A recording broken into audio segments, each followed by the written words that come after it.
Saudara Kepala Daerah di wilayah Jabodetabek berencana mewajibkan penumpang KRL untuk memiliki surat tugas bekerja.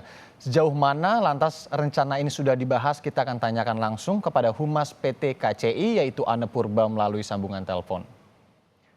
Halo Bu Ane, selamat siang. Selamat siang. Bu Ane, apakah rencana wajib surat tugas bagi penumpang KRL ini sudah dibahas di internal PT KCI? Iya, ini kita sudah dengar ya akan rencana ini. Jadi sebenarnya untuk melakukan screening secara tidak langsung kita sebenarnya sudah melakukan, tapi tidak melakukan pengecekan surat kerja ya, tetapi melakukan pembatasan masuk ke stasiun dan pembatasan masuk ke KRL. Untuk informasi saja bahwa saat ini selama masa PSBB ini diberlakukan, yang biasanya kita melayani 1 sampai 1,1 juta penumpang per hari, Ya. sekarang ini sudah di bawah 200.000 penumpang per hari. Dengan kami menjalankan 766 KRL atau frekuensi KRL dari yang biasanya 980. Tidak ada pengurangan rangkaian, artinya untuk menjalankan 980 pada normalnya dan 766 masa PSBB, kami selalu menjalankan 88 rangkaian. Dan pembatasan-pembatasan masuk ke peron dan KRL, kemudian cek suhu tubuh ini sudah membuat antrian. Seperti ada beberapa foto di media sosial yang biasanya kan kalau naik KRL itu kan hanya tap in dan tap out sudah selesai, masuk ke stasiun dan keluar dari stasiun. Sekarang mau masuk ke stasiun itu sudah ada antrian cek suhu tubuh, kemudian antrian lagi untuk pembatasan masuk ke peron dan KRL. Bisa dibayangkan ketika itu dilakukan juga di stasiun untuk melakukan verifikasi surat kerja. Jadi kami kemarin sempat membahas dan berdiskusi, kami berharap bahwa pengecekan surat tugas dan verifikasi untuk surat-surat tugas tersebut dilakukan di akses menuju stasiun. Karena tidak semua stasiun itu besar seperti stasiun Bogor ya.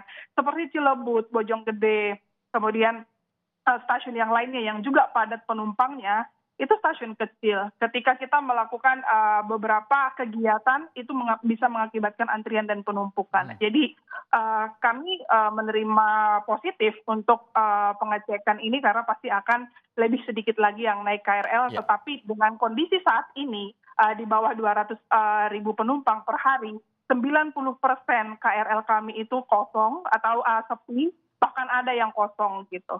Bu Ane, tapi kalau dari update paling kini begitu ya, kira-kira kapan paling cepat aturan ini mulai diberlakukan, aturan rencana surat tugas untuk masuk ke KRL ini?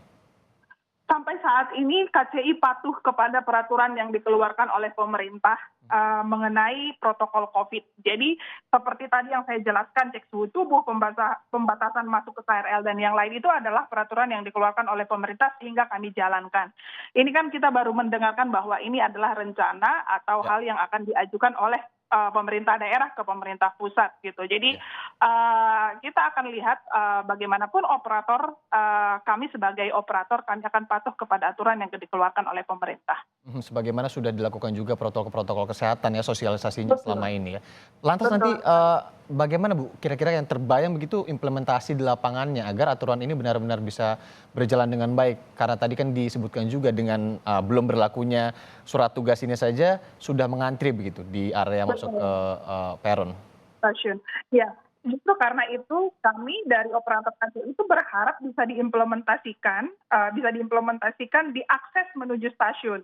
Jadi kita akan lakukan akhirnya 2 screening kan, bisa menurunkan kembali. Kalau misalkan sudah tersaring dari akses menuju stasiun, begitu di stasiun kita sudah tinggal melakukan pengecekan suhu tubuh seperti protokol kesehatan, kemudian pembatasan masuk ke KRL dan peron sehingga antrian bisa diantisipasi gitu. Jadi kita berharap bahwa pengecekan surat ini itu adalah di lokasi atau di akses menuju stasiunnya. Agar tidak terlalu padat ketika ingin memasuki stasiun ya. Tapi hingga saat ini PT KCI akan sepenuhnya begitu ya patuh terhadap apa rencana pemerintah demi untuk menekan penyebaran virus corona ini. Bu Ane, terima kasih sekali lagi sudah mau bergabung dan memberikan informasi kepada Kompas Siang di Kompas TV. Terima kasih Bu Ane.